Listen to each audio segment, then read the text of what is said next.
રાજનીતિક ટીકા ટિપ્પણી થાય એ રાજનીતિનો ભાગ છે. પકડવા માટે અહીંયા બેઠેલા એક એક અધિકારી કે જવાનોને જઈને પૂછજો.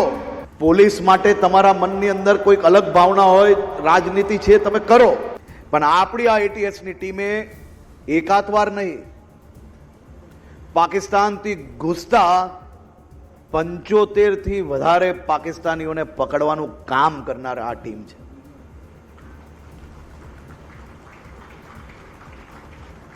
ગોળીઓનો સામનો કરીને આ રાજ્યમાં, દેશમાં ઘૂસતા ડ્રગ્સને પકડનાર એ આપણી ગુજરાત એટીએસની ટીમ છે. મને ઘણી વાર આમ હસવું આવે.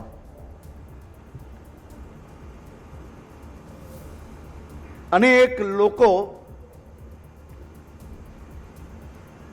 રાજનીતિક ટીકા ટિપ્પણી થાય એ રાજનીતિનો ભાગ છે,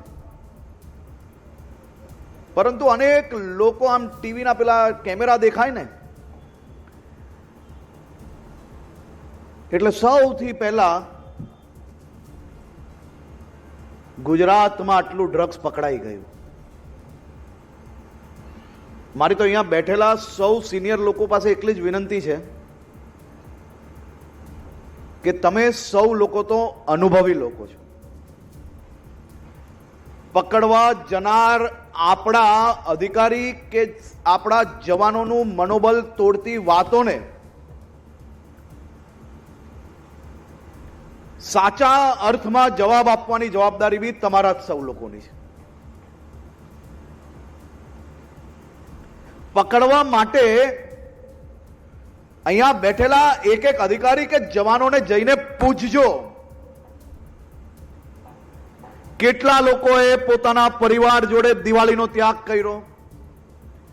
આ મારી ગુજરાત એટીએસના કેટલાય લોકોએ પોતાના દીકરા દીકરીના જન્મદિવસ ચાલુ હશે અને કાર્યક્રમ છોડીને આપણા રાજ્યમાં ડ્રગ્સ આવતા અટકાવવાનું કામ કર્યું. અને કેટલાય એવા જવાન અધિકારીઓ છે કે જેના ઘરમાં બાળકો હજી નાના નાના છે. એવા અધિકારીઓએ કેટલા લોકોએ ગોળીઓનો સામનો કરીને રાત દિવસ એક કરીને આ રાજ્યમાં ડ્રગ્સ આવતું અટકાવવાનું કામગીરી કરી. જઈને પોલીસ માટે તમારા મનની અંદર કોઈક અલગ ભાવના હોય, રાજનીતિ છે, તમે કરો, એના પરિવારને જઈને પૂછજો કે એમને કેટલો ત્યાગ કર્યો છે ને ત્યારે તમારા રાજ્યની અંદર મારા અને તમારા સૌના બાળકોને સુરક્ષિત રાખવા માટે, એનું ભવિષ્ય ઉજ્જવલ બને તે માટે જે આ કામગીરી થઈ રહી છે એ કામગીરી ત્યારે આગળ વધશે.